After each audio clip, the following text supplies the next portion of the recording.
আমি বাবা যেমন আমার সন্তানের কাছে তার পাওনাগুলি আমার পাওনা চাই, আমার সন্তানও তো আমার কাছে কিছু পাওনা আছে। শুধু আব্বা আম্মার হক নাকি সন্তানের হক নাই? আব্বা আম্মার হক হলো পরে, সন্তানের হক হলো আগে। যতদূর পর্যন্ত আওয়াজ যায় ভালো করে শুনবেন। সন্তানের জিম্মায় আব্বার হক, এটা পরে।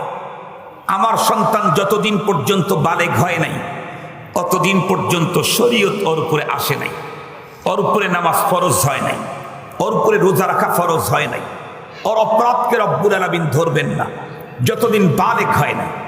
আমার সন্তানের উপরে আল্লাহর হক, শরীয়তের হক হলো বালেগ হওয়ার পরে। আমার হক সন্তানের জিম্মায় বালেগ হওয়ার আগে। কিন্তু সন্তানের হক সন্তান জন্মের পরে না, সন্তান জন্ম নেওয়ারও আগে। সুবহানাল্লাহ। আমি বাবা যদি সন্তানের পাওনা যথাযথ না দিই, তাহলে আমার ছেলে আমাকে পাওনা দিবে, এটা কখনো আশা করা যায় না। মুহতারাম হাজিরিন, আমাদেরকে আগে সন্তানের হক আদায় করতে হবে, তাহলে সন্তান আমার হক আদায় করবে। দুঃখের সাথে বলতে হয়, আমার দেশে অনেক রত্নগর্ভা মা আছে, অনেক রত্ন আছে দেশে, যারা দেশ বিদেশে অনেক বড় নাম করেছে। মুসলিম অনেক বই, অনেক কিতাব, অনেক গবেষণা, অনেক আবিষ্কার তাদের আছে, কিন্তু সন্তানের হক কয়টা এটা জানে এইরকম বাবার সংখ্যা বাংলাদেশে কম। অনেক বাবা বাবা থেকে প্রমোশন হয়ে এখন দাদায় চলে গেছে। বুঝেন না আমার কথা? বাবা এখন বাবা নাই, বাবা তো বাবা আছে, এখন দাদা হয়ে গেছে, প্রমোশন হয়েছে। আরো দাদা হওয়ার পরেও সন্তানের হক কয়টা এটাই মুসলিম বাবা এখনো জানে না। যে বাবা সন্তানের হক জানে না, ওই বাবা সন্তানের হক যথাযথ পালন করেছে এটা কখনো মেনে নেওয়া যায় না, কল্পনাই করা যায় না। মুহতারাম হাজিরিন, আমি মাত্র শর্ট সংক্ষেপে দুইটা কথা বলবো। এক নাম্বার, সন্তানের প্রথম হক হলো সন্তান জন্মের আগে। কখন? যেদিন সন্তানের বাবা বিয়ে করতে যাবে সেই দিন সন্তানের প্রথম হক। সেটি কি? বাবাকে অবশ্যই আজকে দেখে শুনে ভেবে চিনতে সতী সাধুরী দিনদার পরহেজগার একজন মেয়েকে স্ত্রী হিসেবে গ্রহণ করতে হবে। কেন? মনে রাখতে হবে, আমি আজকে যেই মেয়েটাকে নববধূর সাজে সাজিয়ে আমার বাসর ঘরে নিয়ে আসছি, এই মেয়েটাই আগামী দিনে আমার সন্তানের মা। কথা বলেন না কেন? নাকি অন্য কেউ হবে? আমি আজকে যাকে নববধূর সাজে সাজিয়ে আমার বাসর ঘরে নিয়ে আসছি, এই মেয়েটাই আগামী দিনে আমার সন্তানের মা। সুতরাং আমি আমার স্ত্রী চয়েস করতে গেলে সন্তানের প্রথম হক, আমি যদি বিয়ে করার সময় এমন এক মহিলাকে বিয়ে করলাম, নারীকে বিয়ে করলাম যে বাবার কন্ট্রোল মানে না, মার উপরে চোখ রাঙায়, যে বাসায় খাবার খেলে তার উদর ভরে না, যে ফাস্টফুডের দোকানে দাঁড়িয়ে দাঁড়িয়ে পুরুষের সাথে জ্যাম করে খাবার খেতে মজা পায়, যে পার্কে পার্কে রাত আর দিন ফ্রেন্ড সার্কেলদেরকে বয়ফ্রেন্ডকে নিয়ে রাত কাটায়, দিন কাটায়, যে 31st নাইট উদযাপনের জন্য বাবার নিষেধাজ্ঞাকে উপেক্ষা করে কলেজের ফ্রেন্ডকে নিয়ে রাত্রি 12টা 1 মিনিটের পরে আনন্দে মেতে ওঠে, যে ভ্যালেন্টাইন্স ডের মতো লজ্জাজনক এক দিবস পালনে বাবা মায়ের কন্ট্রোলের বাইরে চলে যায়, এই জাতীয় এক নারীকে যদি আমি আজকে আমার স্ত্রী হিসাবে নিয়ে আসি, আর 2 বছর 5 বছর পরে ওর পেট থেকে যদি একটা সন্তান জন্মগ্রহণ করে, ও মেয়ে হওয়ার পরেই বাবার কন্ট্রোল মানে নাই, মার উপরে চোখ রাঙিয়েছে, ওর পেট থেকে যদি ছেলে হয়, সেই ছেলে বাবা আর মাকে মানার প্রশ্নই আসে না। এই ছেলে বাবা মাকে মানবে? প্রশ্নই আসে না। মুহতারাম হাজিরিন, এজন্য মনে রাখবেন, সন্তানের প্রথম হক আপনি আদায় করেন, তাহলে আপনার একাকিত্ব জীবন যাপন করতে হবে না। সন্তানের হক আপনি আদায় করেন, তাহলে সুইসাইড করতে হবে না। সন্তানের হক আপনি আদায় করেন, আপনার সন্তান আপনার কন্ট্রোলের বাইরে যাবে না। এরপরেও যদি যায়, ওই সন্তানের কপাল পোড়া বদনসিব। স্বাভাবিকভাবে 99% সন্তান ভালো হবে। এক দুইটা তো অ্যাক্সিডেন্ট হইতেই পারে। নবীর ঘরে কি ভিন্ন রকমের সন্তান আসে নাই? হযরতে নূহ আলাইহিস সালামের ঘরে কেনানের মতো খোদাদ্রোহী সন্তানও এসেছে। হযরত ইব্রাহিম আলাইহিস সালাম তার আব্বা আজম আল্লাহ বিরোধী ছিল, কিন্তু দুই একজন স্বাভাবিক নিয়ম, মা যেমন হবে, গাছ যেমন হবে, ফল তেমন হবে, মা বাবা যেমন হবে, সন্তান তেমন হবে। মুহতারাম হাজরিন, খুব ভালো করে মনে রাখবেন।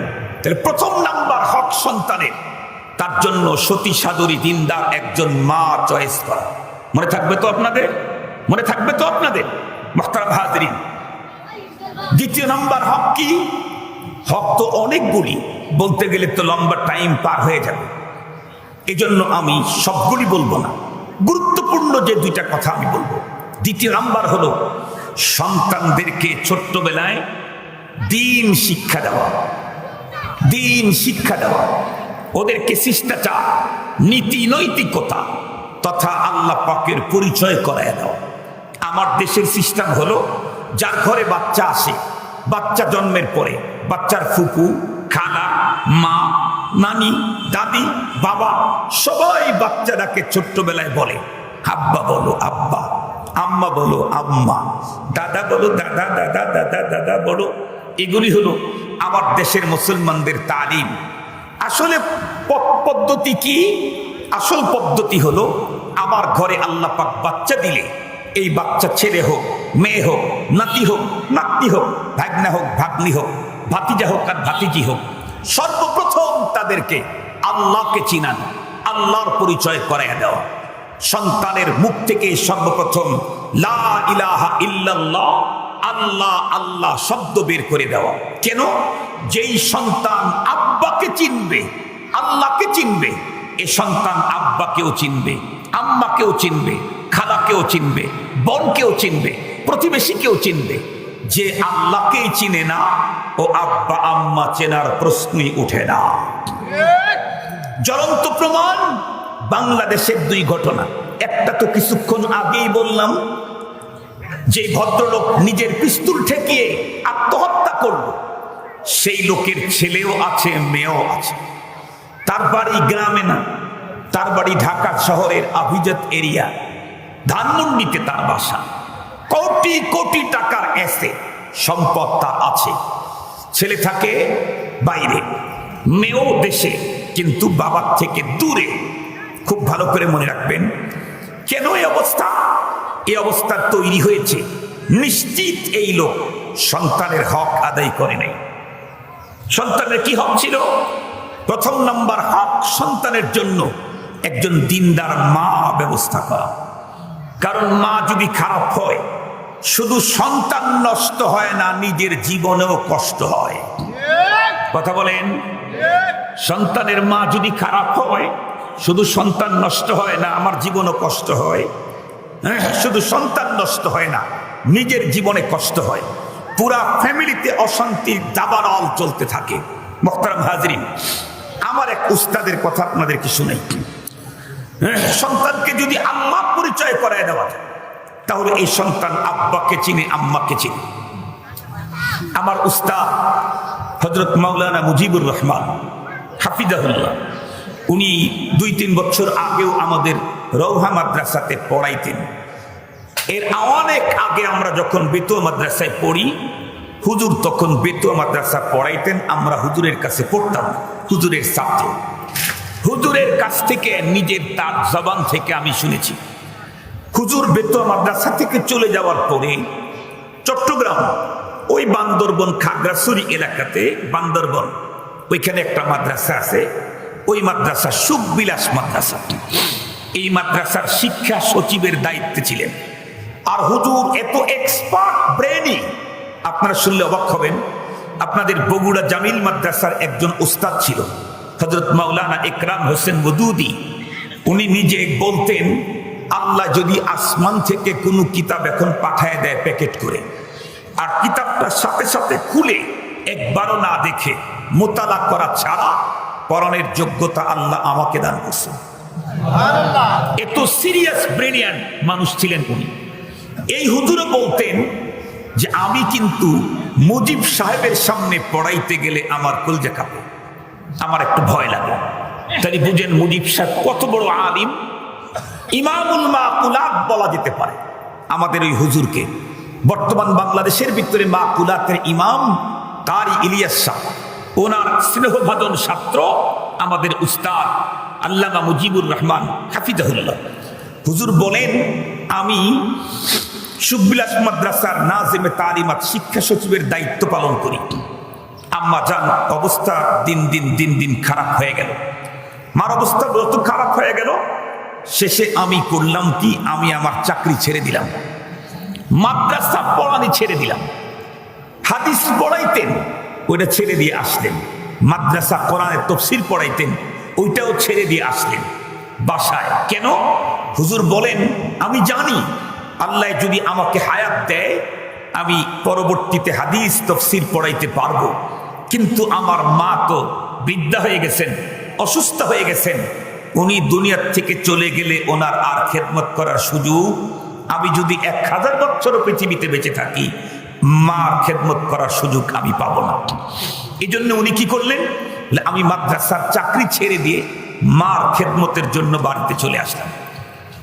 ভালো করে বুঝবেন, এই মা তার সন্তানকে আল্লাহর সাথে পরিচয় করায় দিয়েছে,